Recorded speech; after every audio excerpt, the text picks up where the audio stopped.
Hi, my name's Martin, and back in 2021, together with my partner Claire, we bought this. Are you going to do this every time? We're going to run out of doors and gates soon. Welcome to our lost estate.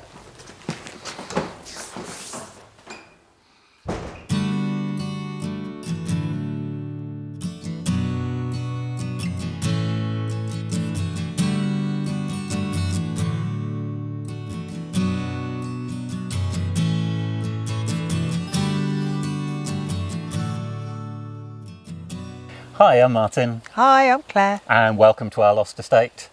Today we've got the last of our intro videos and we're going to be looking at the outbuildings. But before we get into that, I just want to say we've got new microphones, so hopefully the sound levels are going to be a lot better this time. Do leave comments below with what you think and see how we go. Yeah, hopefully anyway. If you can't hear me, please say, and I'll get them to turn me up again. But yes, we've really enjoyed the comments to our last video on the garden, and it was lovely to be able to show you around the estate and what we've got here currently. I think we, particularly a number of you were suggesting that it would be great to see Nick the Tree Man from Chateau Diaries come down and have a look at our estate. Yeah, and I think he's quite close, over towards Bordeaux, so we'll have to reach out and see if we can find him and Nick, get him if to you're come and have a watching, look. Nick, if you're watching, come and get drop in touch. drop us a message, and yeah, you can come and have a look at our trees for us, definitely. But no, it's lovely reading all the comments every video that we release, so thank you very much. On YouTube and on Instagram and Facebook, we're getting so many lovely positive comments. It's really nice. Thanks. Absolutely. But today, as I said, we're here to look at the outbuildings, and as we've already mentioned in other videos, this used to be a working farmstead, and you know from the house that was a dairy, but cows weren't the only thing that they've had here in the past. Behind us, you'll notice what we call the chicken mansion. Not house, yes, mansion. Have you seen the size of it? The size of this, they clearly had quite a lot of chickens here at some point in the past. And it's something we're going to be looking at doing again ourselves, isn't it? Yeah, we're keen to get chickens, but at the moment it's in a very rundown state. It was a prefab built in, we think, the 50s. And then they've carved holes out of the sides to let the chickens in and out.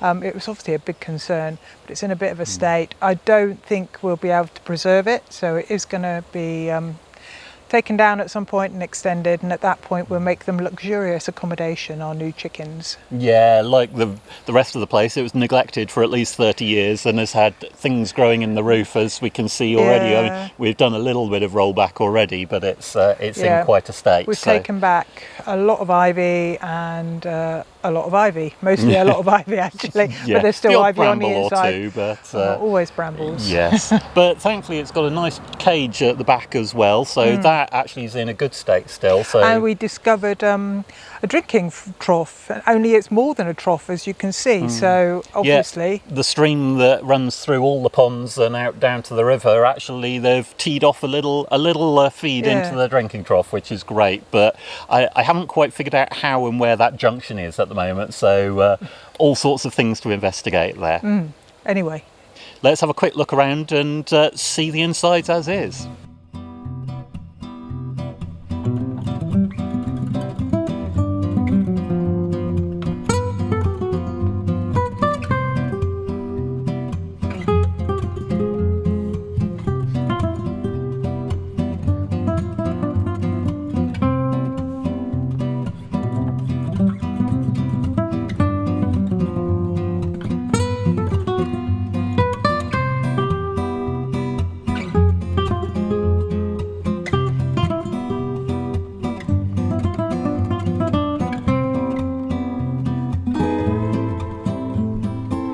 Keeping on the theme of animals, we're now up here at the second building, which is our barn and stables. Well, barns and stables, so yes. When we were sold it, they sold it on the housing description with 1 barn and 3 stables.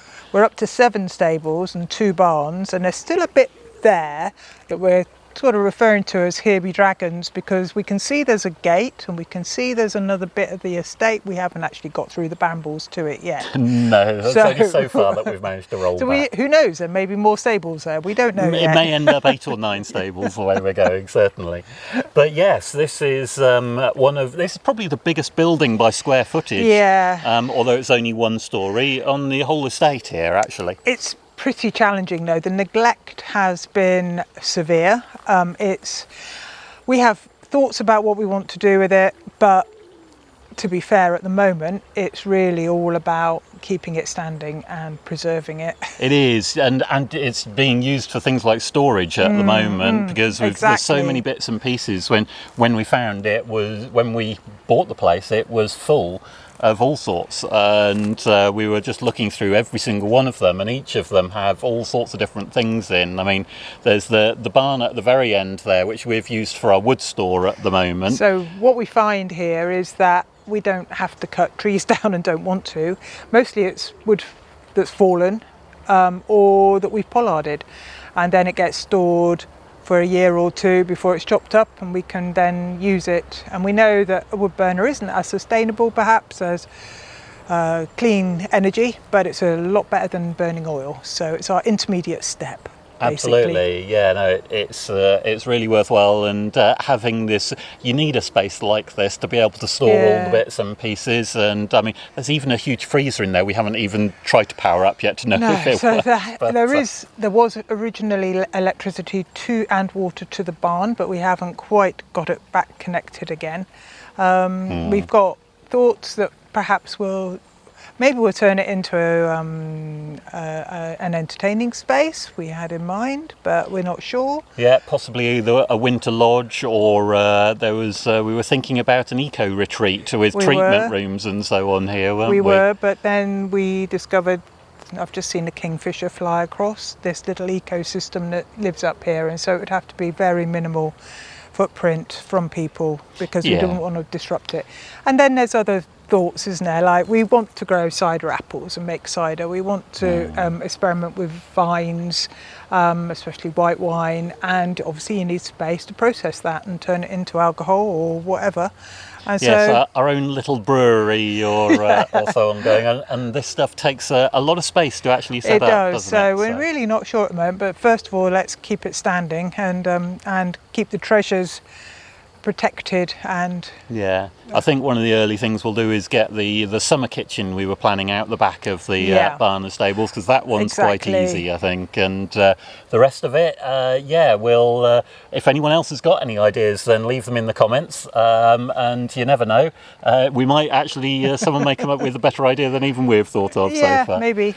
But no, it's great, and it's definitely much more of a project than the house, so it's kind of on the back burners at the moment. But it's all about just keeping it over the next couple of years. We'll figure this one out, I'm sure. So that will be very, very exciting.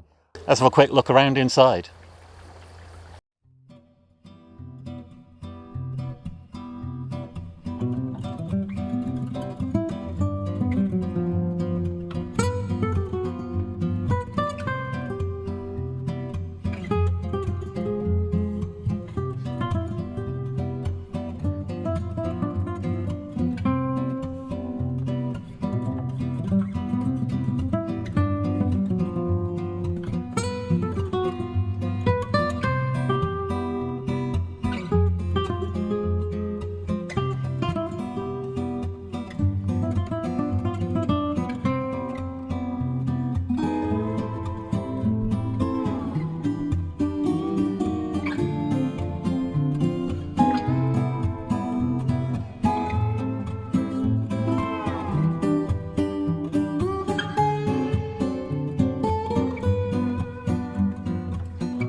And finally, we're here back where we started the video, at our pool house, which is known as the Belvedere.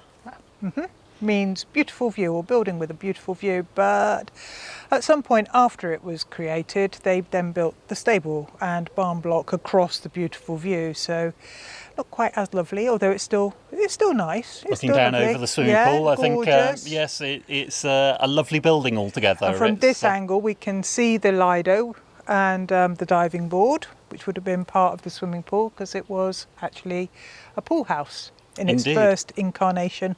And that is exactly what we're going to be restoring it to be eventually. Yeah. Like the barn and stables, though, it's suffering quite badly from a bit of neglect. Yep. And I've already been having to do a bit of work just to prevent things getting any worse. You'll see I've put a tarp on the roof behind me there just to stop the water actually leaking through. I know, and the things it was made of prefab and plastic, and it's disintegrating in parts. So I think we're going to have to do some reconstruction rather than renovation. Probably so on this one. Yeah. We'll discover that in a year or two's time when we get around to this. I think it'll be. But I Yeah. mean, already I think that when we bought the place, we couldn't even stand where we're standing now. We didn't 'cause even it was know that brambles there up was to here. we kept saying this place needs a shower because it's right by the pool, and the brambles were so bad that we couldn't actually see this door. And then one day we were working our way across the front of it and realised that there was a door at the end, which is the shower room. It's where we realised it was actually longer outside than it was inside, Yeah. and realised there had to be an extra room on the end. And sure enough, we found a bathroom there with a shower. So It is, but it's in a bad state. The ceiling is falling down. We're thinking, given that it's right up against the back of the I don't know what it is. It's like an escarpment, isn't it? It's on the side of the road of rock, and there's lots of trees growing up it, which obviously we don't want to cut down. We'll have to cut them back a bit, but the leaf drop means that this roof will always have to be kept clear of leaves.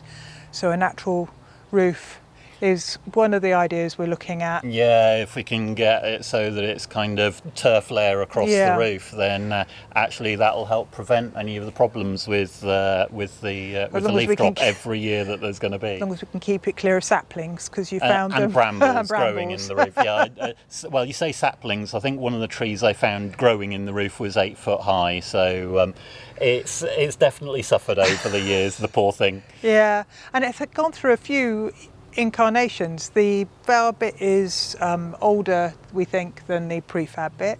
It's got a little fireplace in there. It's built more solidly than the other bit is, and we could tell once we'd got to the door and inside it that there was a wood burning stove in here. There was a washing line outside. There was an aerial. Somebody was actually at some point in its history living here. Yeah, they had to have been with all the services that were there for them. Electricity up to it, and it's not insulated, and it gets cold here, so it must have been fairly challenging, I think. It's going to be one of our fun projects to get, and we want it fully restored because it'll be amazing to be able to have cocktails up here on an evening. Absolutely, that would be absolutely lovely. Whether we actually end up swimming in the pool is another matter, but we're definitely going to enjoy looking at it. Yes. Anyway. Let's have a quick look around. Yeah, we'll show you around.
Yeah, thanks for joining us for the intro videos to our lost estate, and I really hope you've enjoyed them. We're getting some lovely feedback.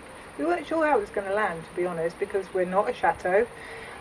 It's a big project, not for the faint-hearted, and obviously we can't show it to you as fast, the transformation, we can't show it to you as fast as we'd like to, because there just isn't enough hours in the day, and we haven't got enough money to throw money at it, have we? Yeah, it's frustrating. We've got so many visions and plans and ideas for our lost estate here, whether it's the house, the garden, the waterways, all the things that we want to do, the videos we want to create and so on. And at times it can be frustrating that it just takes so long to do things. Yeah. And I mean, from having to record the videos That to slows things processing down as them, well. it slows things down a lot more. And so many things we want to work on that we with the visions in our mind, we'd love to. We can see I it. could just click my fingers and change these. But having said that, one of the good things about doing the videos is it actually is so lovely telling you about it, of showing you around. Just walking up the garden and smelling the mint, because the whole estate has got mint in the grass, and so everywhere you walk, the smell of mint, and then there's the roses and the elderflower. It's beautiful. The sound of the water, the birds, the butterflies, the wildlife. It's just the most beautiful place. So it does remind us of that, and we're very grateful. Yeah, it's important when doing these things, as frustrating as it can be some days, is to remember to step back and reflect and enjoy it. Absolutely. I think that's very much important on there, and hopefully over the coming year or two, then the YouTube and Patreon stuff will start helping towards that we can do things even more and even faster, and share even more with people. So that would be lovely. We would love to be able to get on with it faster. We know it's going to be a long project, and it's not. I'm really glad we had the bravery to come out and do this in 2021. Well, 2020 ended. Yeah, it was quite a brave step, but no, we are spending time to reflect and enjoy every single moment. Cheers. Thanks for joining us.